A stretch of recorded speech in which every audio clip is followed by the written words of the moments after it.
وہ یہ جو 10-11 ماہ کی کارکردگی ہے اس کو بھی تو لوگ نہیں بیس وہ بنائیں گے. لوگ کریں گے نا جی ہم سے. میں یہی تو کہتا ہوں کہ جو ہمارے مخالف ہیں وہ اپنی کارکردگی لا کے سامنے رکھ دیں کہ انہوں نے 4 سال میں پنجاب میں کتنا تعلیم کی, کتنی صحت دی.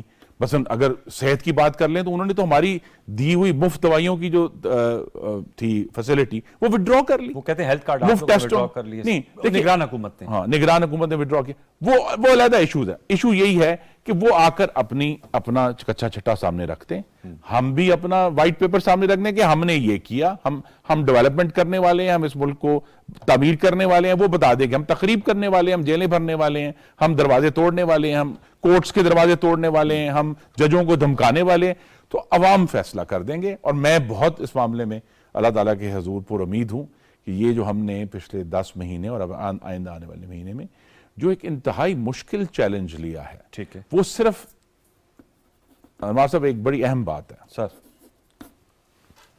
نہ صرف پاکستان کو فاشزم سے بچایا ہے بلکہ انشاءاللہ وہ جس گہری کھائی میں عمران خان اس کو دھکیل رہے تھے اس سے بھی انشاءاللہ اس کو باہر نکالیں گے. باہر نکالا جائے گا. تو خان صاحب اور ان کی تمام ٹیم ہمارے شوز میں تھے, وہ تو یقین سے کہتے ہیں کہ الیکشن ہوا تو ہم 2/3 میجورٹی لے کے آ جائیں گے. تو وہ تو پھر تو دیکھیں عمران خان صاحب کا جو اعتماد ہے وہ غالباً ان کا سب سے شاید اچھی بات ہے, ان کی سب سے خراب بات ہے کہ وہ غلط ترین بات بھی اتنے اعتماد سے کرتے ہیں. کس اعتماد سے کہتے تھے جی میں الیکشن کروا لوں گا, ہوئے ہیں نہیں ہوئے نا, نہ ہی ہوں گے, وقت پر ہوں گے جو وقت ہے. وہ یہ 1000 دفعہ کہتے ہیں اتنے ہی اعتماد سے کہتے تھے 35 پنکچر لگے ہیں. کہا جی سیاسی بیان. 10 مہینے کیا آپ کے خیال میں کم اعتماد سے کہتے تھے کہ امریکہ نے یہ کیا اور امریکہ نے ہمیں غلام بنا دیا اور ہم کوئی غلام ہے؟ کتنا اعتماد تھا. یہ اسی طرح کا انگریزی میں کہتے ہیں فالس براواڈو. فالس براواڈو غلط اعتماد ہے جس کے ذریعے عوام کو وہ دھوکہ دے رہے ہیں. پاکستان کے عوام اپنا برا اور بھلا جانتے ہیں, اسی لیے 2018 میں بدترین حالات میں بھی 1,30,00,000 ووٹ انہوں نے مسلم لیگ نون کو دیے اور انشاءاللہ اس دفعہ کامیاب کروا. سر آپ سے ایک اور سوال چلتے چلتے, مبینہ آڈیو لیکس, اس پہ آپ کی کیا رائے ہے؟ یہ ایک تو اس کا ایشو یہ ہے کہ کیا یہ ٹیپنگ ہونی چاہیے نہیں چاہیے, اس پہ بھی ضرور اپنی رائے دیجیے گا. دوسرا ان کا کیا, یہ تو اب اکثر اب تو it has become a norm, ہر دوسرے تیسرے دن ایک آڈیو آ جاتی ہے. اسی کا ذکر اس فاشزم سے ہے جس کے ہم بچانا چاہ رہے ہیں. Why it is continuing that trend یہ is? کنٹینیو تب تک ہوگا جب تک پاکستان کے عوام اپنی نئی رائے وفاقی حکومت کی صورت میں نہیں دے دیتے اور وہ وفاقی حکومت کمیٹڈ ہو کہ ہم ان چیزوں کو پاکستان کے اندر ہونے سے روکیں گے. یہ ساری ٹیپنگ پاکستان کے دشمنوں کے لیے ہے. Yes. ٹھیک ہے, دس از کاؤنٹر ایسپیوناج جو ہم نے کرنا. ہماری ذمہ داری ہے حکومتوں کی جو یہ کام کرنے کی. لیکن پاکستان میں ایک تاریخ ہے, پاکستان میں ایک 4 دہائیوں کی تاریخ ہے جو ہے غیر منتخب حکومتوں کی اور آمریتوں کی. تو اگر ہم آج یہ کہیں یہ دھوکہ ہے اپنے آپ سے کہ ہم کہیں جی ہمارا وہ جو آمریتوں والی جو میراث ہے وہ ختم ہو گئی ہے یا مٹی میں ملی, نہیں وہ نہیں ختم ہو سکتی جب تک ہم سب مل کر جو سیاسی جماعتیں ہیں including P T I. P T I کا تو اللہ ہی جانتا ہے, وہ چونکہ پولیٹیکل پارٹی ہے نا سر. نہیں, وہ ایک فاشسٹ گروپ ہے. دیکھیں جو پالیٹکس کے یا جمہوریت کے جو رواج کے اوپر یقین نہیں رکھتا, جمہوریت کا جو فاؤنڈیشنل اس کی بنیاد ہے وہ باہمی احترام کی ہے. اور باہمی احترام اس بات پر نہیں ہے کہ مجھے انوار صاحب اچھے لگتے ہیں تو میں احترام کرتا ہوں. مجھے اس لیے احترام کرنا ہے کہ جو انوار اگر ووٹ لے کر آیا ہے اس ووٹ کی اتنا ہی تقدس ہے جتنا ووٹ مجھے ملا ہے. یہ تو میں آپ سے ایگری کرتا ہوں. یہ جو فاؤنڈیشنل رسپیکٹ ہے پی ٹی آئی میں یہ نہیں ہے. اور اسی لیے وہ ایک زیادہ فاشسٹ ٹولہ یا جتھا تو کہہ سکتے ہیں, سیاسی جماعت نہیں کہہ سکتے. لیکن اس نقطے پہ آئیے کہ جو آپ نے کہا تمام سیاسی جماعتیں اس بات پر اتفاق کر لیں. جی بات جو کرے اتفاق کس پہ کرنا ہے؟ آئین کا ابتدائیہ یہ کہتا ہے کہ اللہ تعالیٰ کے بعد پاکستان کا اقتدار اعلیٰ منتخب نمائندوں کے ہاتھ میں ہوگا. اس میں کسی ادارے کا ذکر نہیں ہے, اس میں کسی عدالت کا ذکر نہیں ہے, اس میں پارلیمان کا اور منتخب نمائندوں کا ذکر. لہذا منتخب نمائندوں کو یہ وعدہ جو آئین نے پاکستان کے عوام کے ساتھ کیا ہے انہوں نے پورا کرنا ہے. ان کی ذمہ داری ہے. ان کے رستے میں رکاوٹیں بھی آئیں گی, میاں نواز شریف کے رستے میں رکاوٹیں آئیں, ان کو سزا بھی ملی, لیکن بہرحال ہمیں آگے جانا ہے. یہ بات ہم بھول جاتے ہیں اس سوچنے میں کہ جی اس سال الیکشن ہوا تو کیا ہوگا یا کیسے ہوگا یا کون سی جماعت آئے گی. انوار صاحب ہمارے بچوں نے اس ملک میں رہنا ہے جی اور جس ملک میں رہنا ہے اس کی بنیاد، جمہوری بنیاد، آئینی بنیاد کو درست کرنا ہماری ذمہ داری. یہ سب سے بہتر میراث ہے جو اپنے بچوں کو دے سکتے ہیں. That's a very important point. On this note, I have to close my show. بہت شکریہ خرم دستگیر خان صاحب، وفاقی وزیر توانائی، ہم سے گفتگو کر رہے تھے. ہم نے مختلف نکات پر گفتگو کی جیسے مبینہ آڈیو لیکس بھی بڑی اہم باتیں انہوں نے اٹھائیں کہ تمام سیاسی جماعتوں کو مل کر طے کرنا ہوگا کہ پاکستان کا وے فارورڈ کیا ہے. اکانومی ہے، بہت سب سے بڑا ٹفسٹ چیلنج ہے، پولیٹیکل چیلنج ہے، اور اب صدر صاحب نے ڈیٹ اناؤنس کی ہے. کل دیکھتے ہیں الیکشن کمیشن آف پاکستان اس حوالے سے کیا فیصلہ کرتے ہیں، اور IMF سے جو ڈیل ہے وہ ہم کب حاصل کر لیتے ہیں تاکہ معیشت میں کوئی بہتری کے امکانات ہیں اور اس کے کوئی نہ کوئی ثمرات کسی صورت میں عوام تک پہنچے. پروگرام دستک میں نشست کیسے لگی، فیس بک اور ٹویٹر پہ اپنی رائے سے نوازیے گا. کل تک لیے سید انوار الحسن اور پروگرام دستک کی پروڈکشن ٹیم کو اجازت دیجیے. اپنا بہت سا خیال رکھیے. اللہ نے کے بعد.